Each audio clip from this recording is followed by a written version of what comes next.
Bonjour, je suis Nathalie Delarge des Ouvrages de Nat et aujourd'hui je vais vous montrer la technique que j'utilise pour bâtir mes quilts. Donc bâtir un quilt, ça consiste en quoi? Ça consiste à assembler le top que vous avez réalisé au préalable avec une épaisseur de molleton et un dos, une pièce de tissu qui est plus grande que votre top. La pièce de tissu doit déborder d'au moins 10 cm tout autour du top. Pareil pour le molleton, il doit dépasser parce qu'en fait quand vous allez quilter votre top, que ce soit à la main ou à la machine, ça va manger du tissu, ça va froncer un petit peu, ça va réduire la surface du top. Et donc si on prenait pile la même dimension que le top, on risquerait à la fin du quilting de ne plus avoir assez de molleton et de tissu de fond sur les bords. Donc il va vous falloir pour cette étape votre top, du molleton 10 cm plus grand que le top, pareil pour le tissu de fond.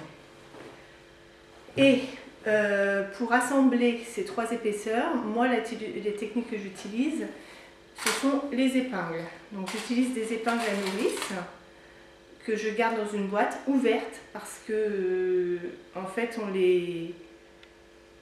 on bâtit le quilt en les utilisant. Au fur et à mesure qu'on va avancer dans le quilting, on va les retirer une par une, on les remet dans la boîte et on les garde ouvertes. Si vous les refermez, il va falloir les réouvrir à chaque fois que vous allez devoir bâtir. Donc c'est inutile, vous les gardez dans une boîte ouverte comme ça, c'est plus rapide. Et petit problème, c'est qu'il va falloir que vous ayez une table qui ne craint rien, une table sur laquelle vous allez pouvoir piquer. Bon, on ne pique pas dans la table, mais on risque de griffer quand même un petit peu la table. Donc, vaut mieux pas faire ça sur une jolie table de salle à manger. Si vous avez une table de ping-pong, si vous avez une table de jardin qui ne craint rien, ou une table de cuisine, voilà, c'est ce qu'il y a de mieux. Et quand le quilt est assez grand, donc son dos est assez grand, on va en fait bien tirer, bien tendre, enfin sans tirer mais s'assurer qu'il n'y ait pas de pli au niveau du dos.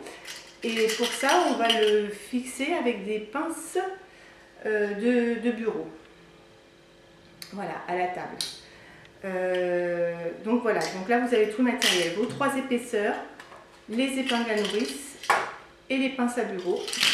On est parti pour bâtir.